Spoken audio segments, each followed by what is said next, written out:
Part 2 continues this lesson with a new focus on collaborative water management. For this part of the lesson, the challenge remains the same.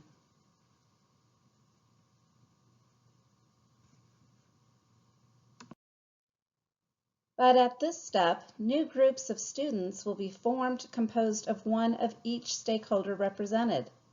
Each student representing a stakeholder will present the policy choices of that stakeholder and discuss trade-offs as that stakeholder representative might. Recall that we chose 6 unique stakeholder groups for this lesson, with somewhat definable characteristics and viewpoints, but it's important to keep in mind that these stakeholder profiles are for the purpose of this learning activity and are not intended to profile actual people, groups, or organizations. Actual people are much more complex with ever-changing viewpoints, which may overlap several of these profiles. Discuss the definition of trade-offs with your students. Encourage them to think of trade-offs in their own lives.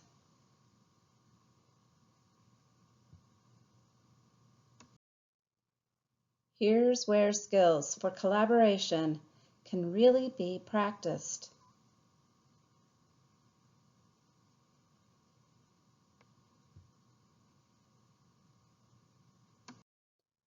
Now, the collaborative groups should explore WaterSim as they did before.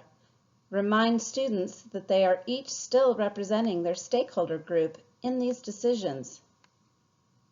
Set different policy options and manipulate until the students come to a consensus about the policy settings, and most, if not all, are satisfied by the sustainability indicator levels.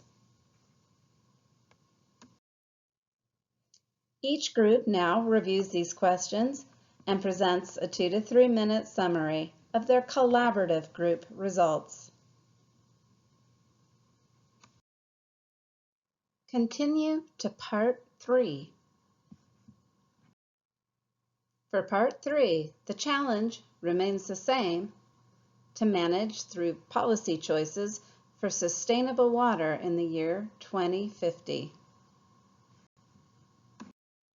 However, we now introduce, through the WaterSim model, climatic change in the form of long-term drought. Collaborative groups formed of different stakeholder representatives must face this new challenge together.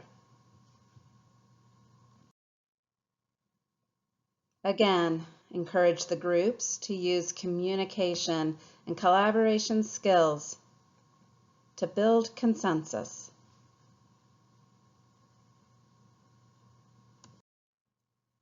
The summary from Part 3 results in a drought water management plan.